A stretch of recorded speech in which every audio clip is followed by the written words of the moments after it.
I don't think having separate bedrooms is going to be the end all be all for a person cheating. Because ultimately, if a person want to cheat, they're going to cheat. We untouchable, uncrushable. We untouchable, uncrushable.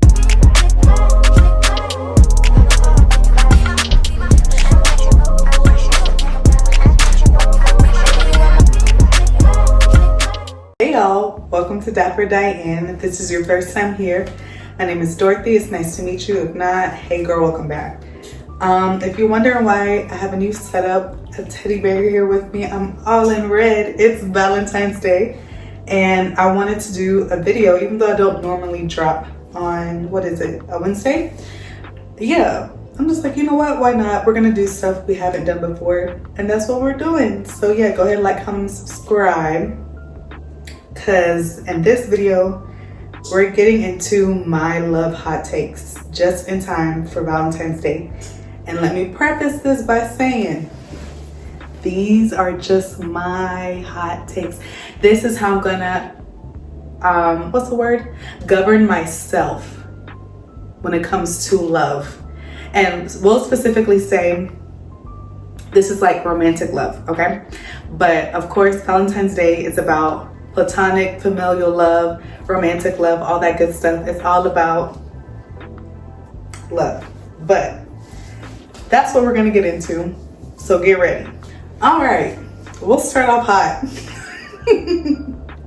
My number one love boundary in celebration of this love day and every day going forward. I am not dating men with kids. Yeah, that is something that I believe and it's not any hate towards anyone that has kids. Y'all babies be cute. I'm just saying, for me and myself, I would like to have my own family that is like completely my own, not split between multiple households, all of that good stuff. So that's just something that I am, like SZA grandma say, now that's, what she say? Now that's my something and I'm sticking to it. That's my boundary and I'm sticking to it. Now this one might be controversial for real, because in this day and age, a lot of people like to be playing around. But for me, once I am like done dating a person, or like say it didn't work out, things of that sort, they're blocked on everything. And like for me, I'm not thinking of just like, oh, my boyfriend stage. I'm thinking of like long-term, I don't want anything from my past to impact what my future could bring in regards to my husband, in regards to my family, the whole person I'm going to be making an entire life with. There should be no reason why I'm in contact with anyone that, even if we just went on one date and I was just like, oh, no, I'm good. You're still blocked. Now, if we whole life dated, you're blocked. But that's just how I feel. Because yeah, I'm not gonna, and I would hope that my person has that same expectation and same standard for themselves. Because yeah, to me, if you done with that, why is that door still open? But that's just me. Okay. Another really big one for me is that I want me and my person to be on the same page spiritually.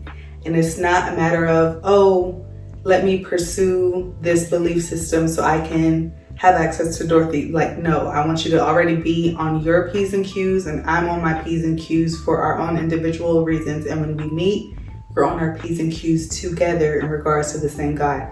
And that is something that I think, even though I identify as Christian and specifically non-denominational, I think that no matter what belief system I would have been a part of, I would still probably hold that same value because I really want me and my person to be on the same page. I've seen examples of when, even if a couple was technically practicing the same religion, but they had like different beliefs about it or different practices, and those things clashed.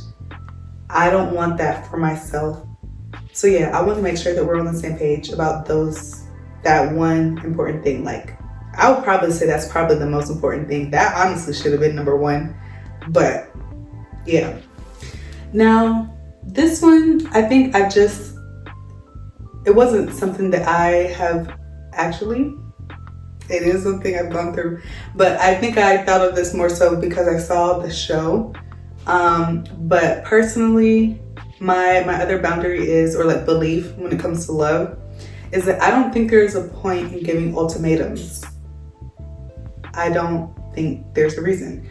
And the reason why I say that is because if you have had to me, an ultimatum is essentially almost like a final warning or like a final threat per se. But to me, it kind of heavily feels more so on the threat side. And even though it may be a valid thing of like, hey, this needs to change, otherwise I'm leaving. The reason why I don't believe ultimatums should be a thing, because if you have already gotten to that point, then more than likely that person has disrespected a boundary way too many times for them to be like in a stage of grace anymore. Like, and I think especially when I be seeing ultimatums, now this is really about the show. When I be seeing that show ultimatum of like people be saying, oh, I've been with you for 10 lifetimes, and if you do not propose to me within the next 3 hours, of course I'm exaggerating, right? But like, if you don't propose to me by X date, then we're done. That's the type of stuff that I'm talking about, where it's like, bro, clearly that person has not chosen you. Clearly that person has not valued you. Clearly this person does not want to do X thing. Why do you want them to do that under the threat of you leaving? They should have done that well before. So that's what I'm trying to say. Now this next one, once again, all of these, like I'm saying, are just all for how I'm going to govern myself, and it's no judgment towards anyone else. But this one is something that I am absolutely not compromising on. And these are, I'm gonna give y'all 2 for 1. 2 for 1 because they kind of go hand in hand sometimes. I am not participating in premarital cohabitation, and I am not participating in premarital intercourse. That is just something that I will be honest and say that, like, especially when it comes to the premarital cohabitation part, I have always thought of like, okay, cool, like if I get engaged to a person, then I'll like try out living with them before just to see how I like it. But then for me, I was just like, well, technically, biblically, I'm not supposed to be living with nobody unless they my spouse. But even beyond that, it's just like, bro, if you're gonna wait until you're engaged, then you literally might as well wait until you're married. Like, you're right there then. But yeah, I think premarital cohabitation can oftentimes lead to premarital intercourse. And yeah, if we're trying to avoid that, then it's like, why would, knowing my human nature, why would I take one step closer to things that I'm trying to not do in the first place, or like that third base, you know? But yeah, I think those are 2 things that, once again, no judgment towards anyone else, but just for myself, I don't see the point in me living with someone, signing a whole, at least probably a year lease with someone that is not my partner, that's not my complete full husband. Because with boyfriend and girlfriend, somebody just has to say the words, we're done, I'm done, I break up with you, and bam. And the amount of people that I be seeing still living with their ex, and like, it would be a nasty breakup, even if it's not a nasty breakup, but still it's a matter of like, you're trying to get yourself out of that situation, but you're caught in a whole lease with that person. I don't ever want to be in that situation. And ultimately, I'm not doing something shorter, mid, or long term that's contractual with the person that is quite literally not my spouse. That's just what makes sense for me and to me, and that's what I'm going to do for me. And yeah, with the premarital intercourse, I feel like not oftentimes, like we are very undeniably in a very over sexualized culture. And it's in everything, not even necessarily just the act itself, but everything. And I have gotten to the phase where it's just like, ultimately, regardless of what my human flesh may feel, ultimately, if you are not my spouse, why am I giving you that part of me? It's not to say that's the most valuable part of me, because I'm valuable beyond my body. But there's no reason why you should have access to me in that way, if you're not my person. And I think I was in a church service one day, and someone had said, it was either the preacher, it doesn't matter, but someone had said Adam was the best Eve ever had, and Eve was the best Adam ever had. And I was just like, I can see that. And for me, it clicked then, and especially in the sense of hearing the phrase always comparison is a thief of joy. And that is something that I am working on embedding in myself in all aspects of my life. I want to make sure that whenever I reach that stage where I am with my person, and assuming that we're going to try our best to make it for life, that there's nothing else that could compare to that person. But yeah, and I think as well, like, these folks don't be worth it, y'all. These folks don't be worth it. If we're keeping it real, okay, cool. We can have our flesh and be like, we see somebody like, ooh, that's a fine person. They look so good. But like, y'all, 10 times out of 10, when you hear the way a person thinks about things, when you hear how they move about life, how the certain things that they're okay with, when you actually take time to consider all those things, you don't even be wanting nothing no more.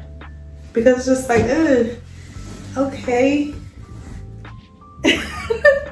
But that's just me. And it's not to say that I've always been perfect. It's not to say that I've always fallen in this or practiced this. But it's to say that we're growing. We can always be forgiven, and we can always move forward, do better now that we know better. So yeah. Now this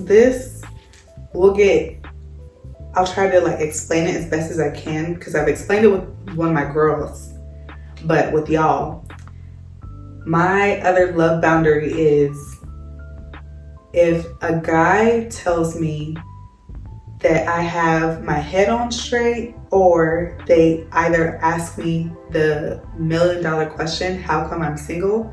If either two of those statements come out of their mouth, I'm telling you to run as fast as you can.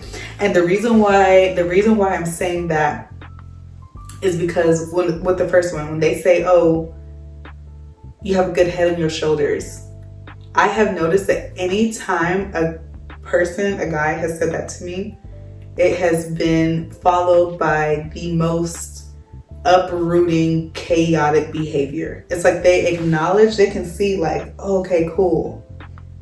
this girl, she may not have it like, I'm not saying I have it 1,000% together. I absolutely don't. But they can see like, okay, this person is going places. And oftentimes they envy it, and therefore they seek to destroy it. So it's like, okay, cool. She's on track. She's on track. Let me be her. You know how Kalani say, "Are you down to be?" That they're more than down to be that distraction, and don't let them be. When it comes to the "how are you single" question, I personally, like, at first I would just be like, oh, but then I started thinking about it. I was like, wait. One, anytime a guy has ever asked me that question, they have consistently shown that they were having no intentions of actually pursuing me seriously, or no intentions of commitment. And then two, that question is like low-key a backhanded compliment. It's a nice way to reword that, because what they're essentially saying is like, what is it about you that is so wrong that no one else has claimed you yet? And if anyone with common sense and is able, with any like, what's the critical thinking skills, if anyone had that in this day and age, they would know what the dating pool is like, to know why a lot of people are single. It doesn't take a rocket scientist. Like, come on. So that's my other thing, where it's like, I'm not doing it. Where as soon as you say that, all I'm gonna do is an exit stage left. That's it. Okay, so my next one is, if the person that pursues me or like expresses interest in me does not have the ability to provide the same things for themselves as I provide for myself, then I'm gonna respectfully decline. And by that, I mean, okay, cool. If I have a job, you need to have a job. If I have my own car, you need to have your own car. If I have my own apartment, you need to have your own apartment. If I have my own relationship with God, you need to have your own relationship with God. If I have my own hobbies, you need to have your own hobbies. And like, all of those things are very bare minimum things. Of course, depending on where you live, the car factor might not even be a factor. We in North Carolina, so the car factor is a factor. But yeah, I have noticed that it's something I had to correct within myself. I had to love myself to know that like, I deserve what I give myself, and I deserve having that in a partner, that they can provide that for themselves too. But yeah, it is literally a fact of like, I realized, okay, cool, I would have interest in somebody, and I would kind of like make them my project, because like, I would notice, okay, cool, I got my own place, but they don't have their own place. And the next thing you know, they're over here 24/7, but then they want to be treating my house any kind of way, or, you know, and like that's crazy to me. That's crazy to me. You a guest here, and then you don't even got your own place to be. Anyways, but yeah, that could literally be with any of the things that I listed. Ultimately, though, like I said, those are all pretty basic adult things to have. And life do be lifing. I'm not saying you have to have it all together 24/7, but it is to say that if one of those things are lacking, you got bigger fish to fry than to be dating me. And trust me, I know it is a privilege and an honor to date me. But this is something that like you're not gonna die if we don't date. But you might if you don't got a roof over your head, and you got no income, and you don't got no car. You see what I'm saying? Like, but this is of course in no classist way, no discriminatory way. Like, all I'm saying is get those things in order before you try to date somebody. I think you're gonna be a much better, independent, well-rounded person my last love boundary and ultimatum is whenever I get married, I want to have separate rooms and separate bathrooms in my home. Now that's just me. That is personally just me.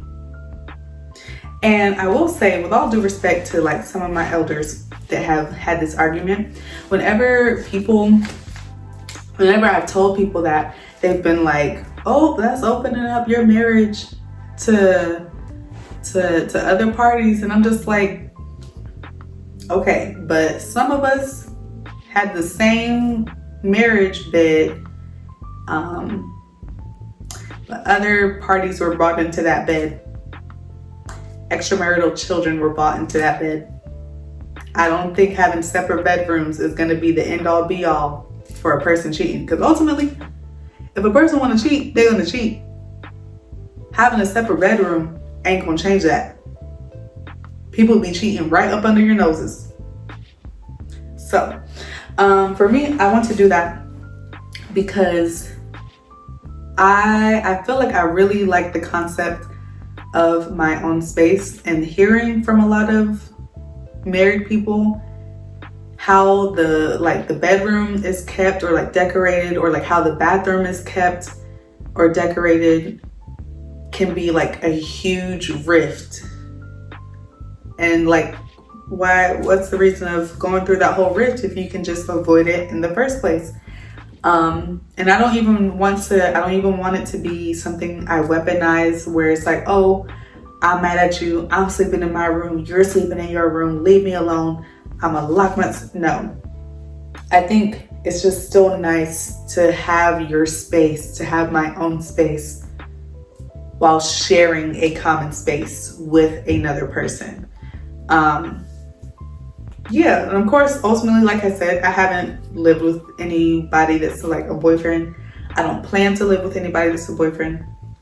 So ultimately, that one, I feel like we'll probably have to see when I actually do get married, when that time comes.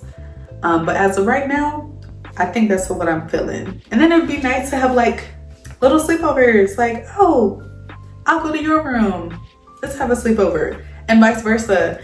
I don't know, personally to me, that sounds like heaven. Clearly it ain't for everybody, but everybody ain't gonna be married to me. So, all right guys, if you have reached the end of this video, thanks for coming to my TED Talk. I'm dressed like it's a TED Talk, but those were just my takes on love and what I'm going to do to govern myself. And like I said, this is no judgment to anybody else. This is just all for me. That's it, that's all. But if you agree, disagree, or have like some other love hot takes, drop them down in the comment below and I'll check them out. I'll see you on the next video. Bye.